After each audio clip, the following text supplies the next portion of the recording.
It's May 25th, 2010. The wind is biting cold on Everest's North Ridge as Peter Kinloch smiles and takes his final photos from the roof of the world. The 28-year-old Scot thinks he's just achieved the greatest triumph of his life. But minutes after leaving the summit, Peter suddenly stumbles. He stops and turns to his guide as he says in panic, "I can't see."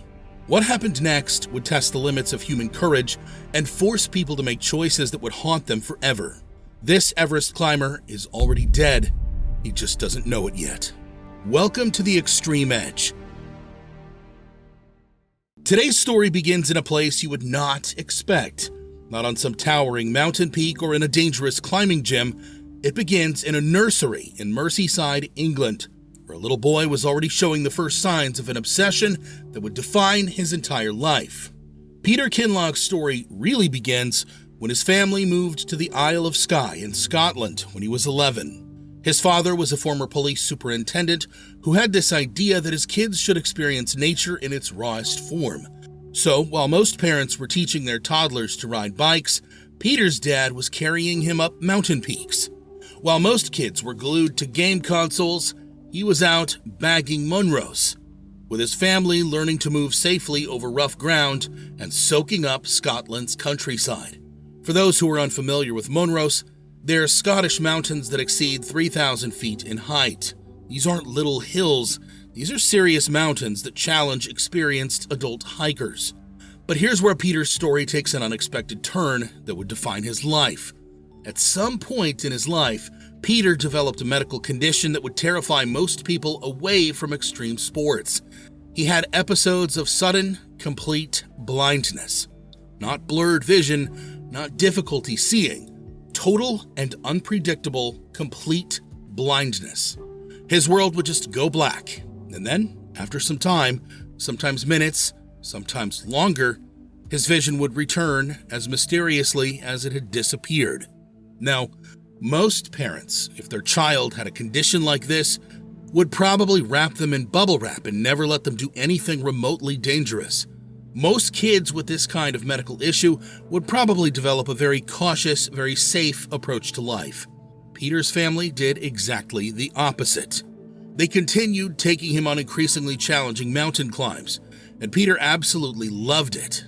At 23, he climbed his first major international peak, Mount Kilimanjaro. That summit changed everything. He was hooked. He'd gotten a taste of what it felt like to conquer the world's biggest mountains, and he wanted more. But Peter wasn't just some reckless adrenaline junkie. He was brilliant. He earned a PhD in information systems from Liverpool, John Moores University. He worked as an IT specialist for Merseyside Police, specializing in incident pattern analysis and database management. He was also a lecturer and motivational speaker. This was a guy who could analyze complex data patterns by day and plan mountain expeditions by night. He was methodical, careful, and obsessively prepared for everything he did, except for one thing. The one thing he couldn't prepare for. The one thing that had been lurking in the shadows of his life. That mysterious blindness condition. Tiny detour on this chaos train.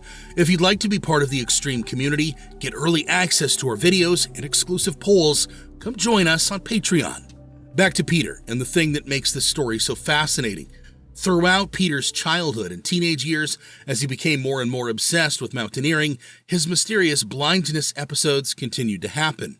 But they never, and I mean never, happened while he was climbing.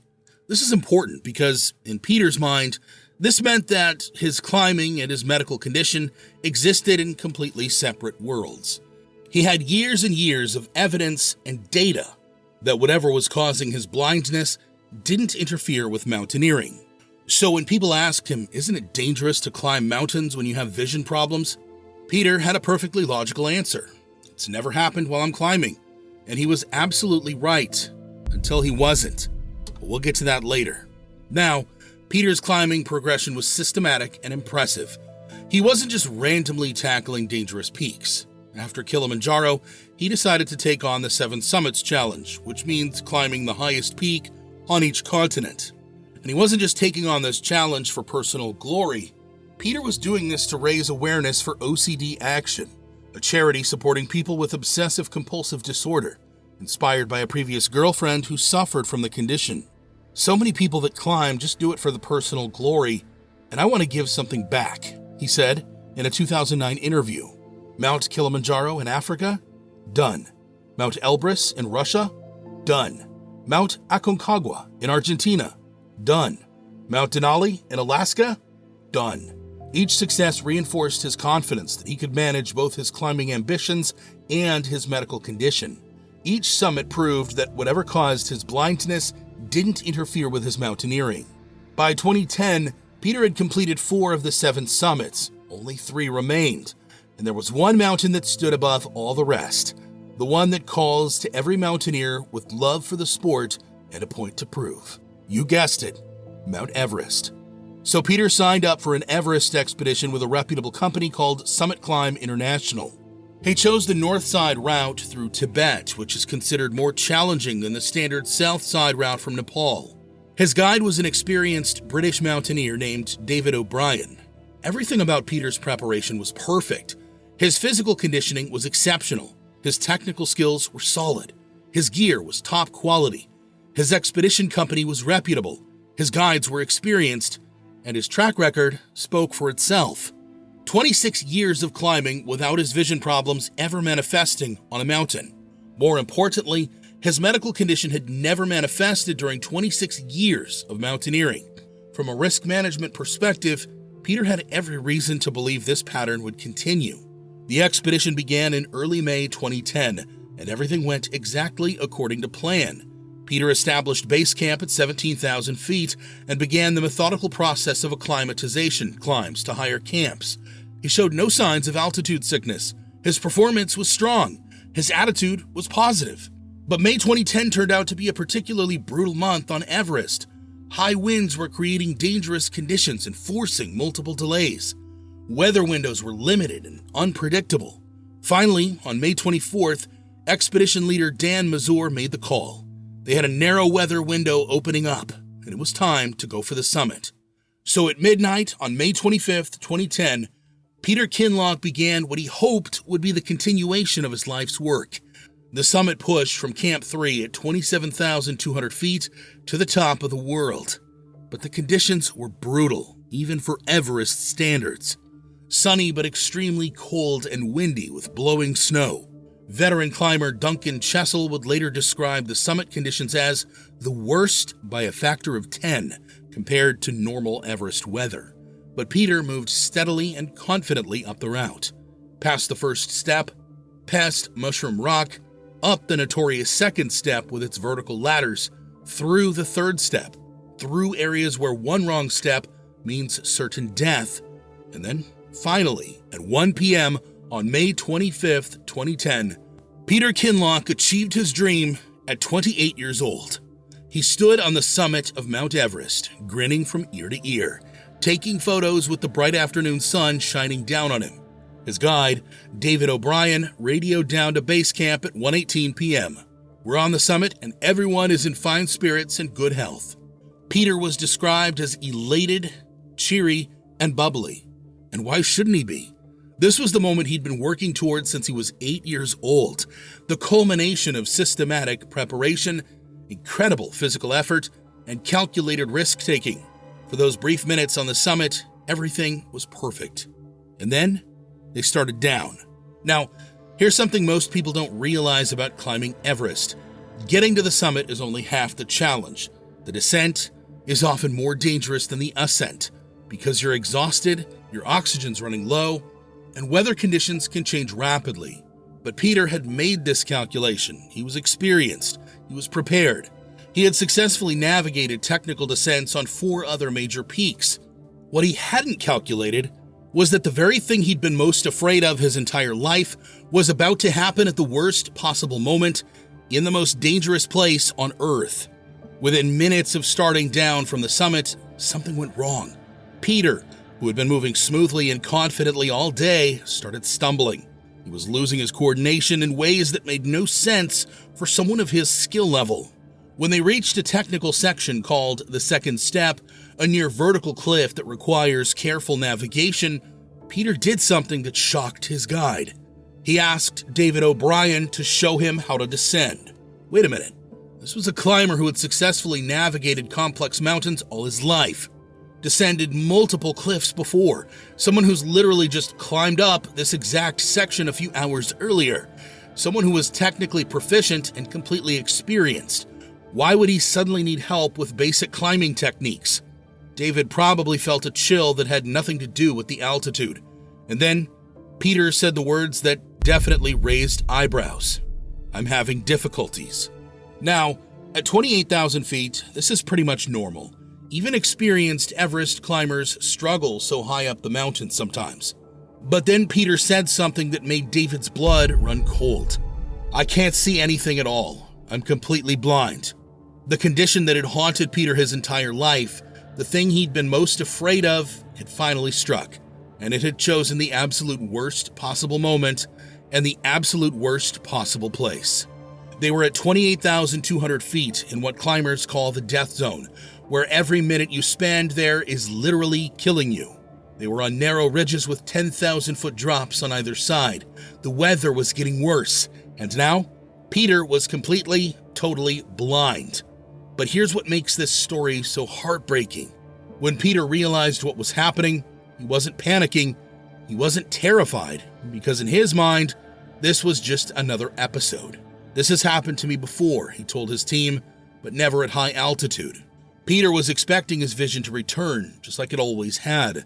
He thought he just needed to wait it out until his sight came back. What Peter didn't know, what he couldn't have known, was that this time was different. This time, the extreme altitude had made his condition deadly.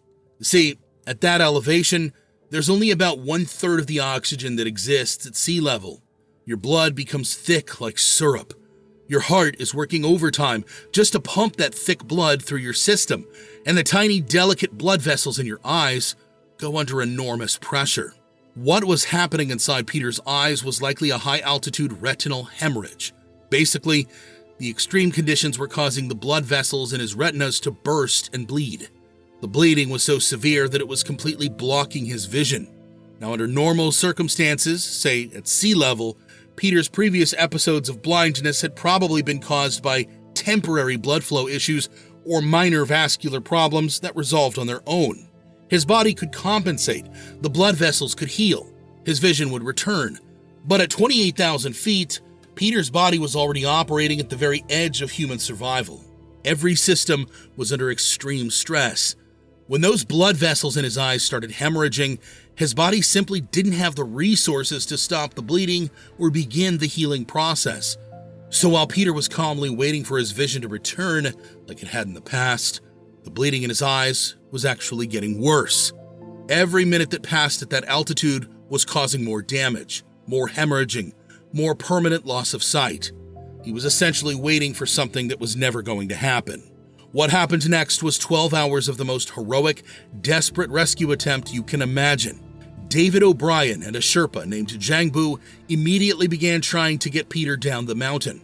But how do you guide a completely blind person down near vertical terrain at 28,000 feet? Their first real problem came at the second step. If you don't know what that is, it's basically a 40-foot rock wall 28,700 feet up the mountain, with metal ladder rungs drilled into it. To get Peter down this obstacle, they had to physically move Peter's feet for him. David would bend down and place Peter's foot on each hold, one step at a time, along the cliff where a single mistake meant certain death. Can you imagine?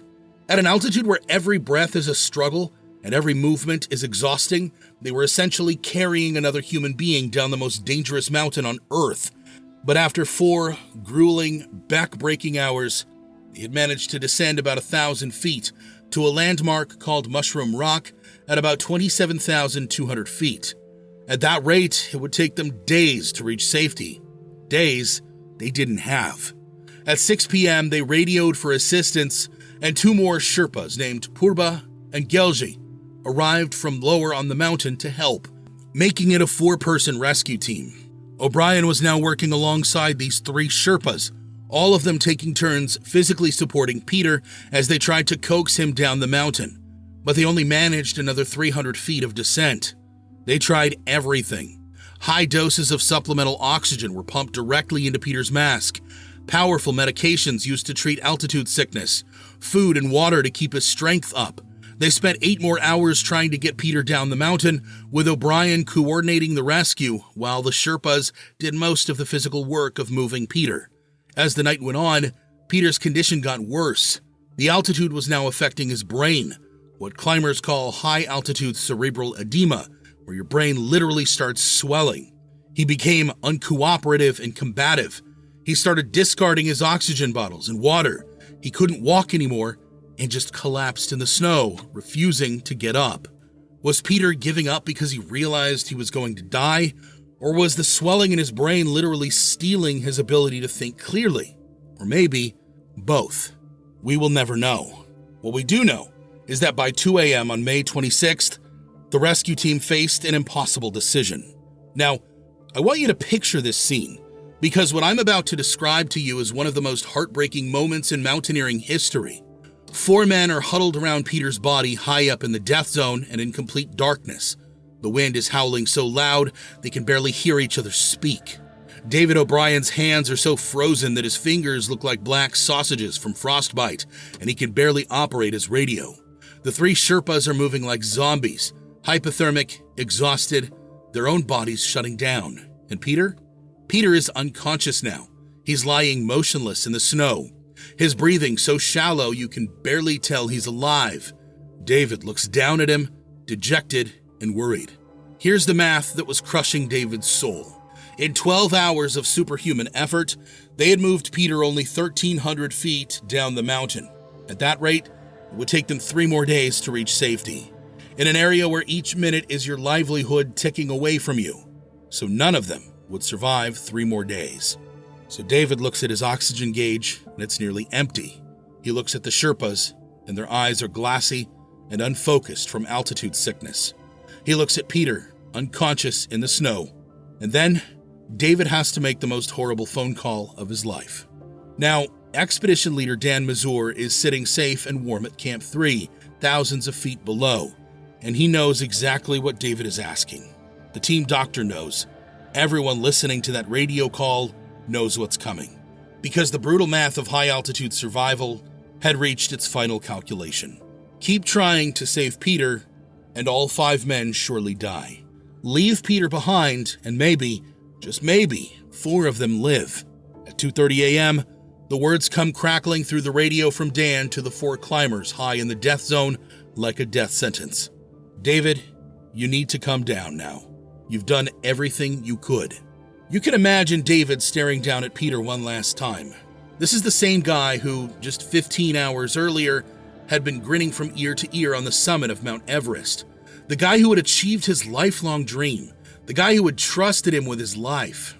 Not out of cruelty, not out of cowardice, but because staying meant 5 dead bodies instead of 1. Peter Kinloch died alone at 28,200 feet. Roughly 1,000 feet below the summit he had achieved just 13 hours earlier.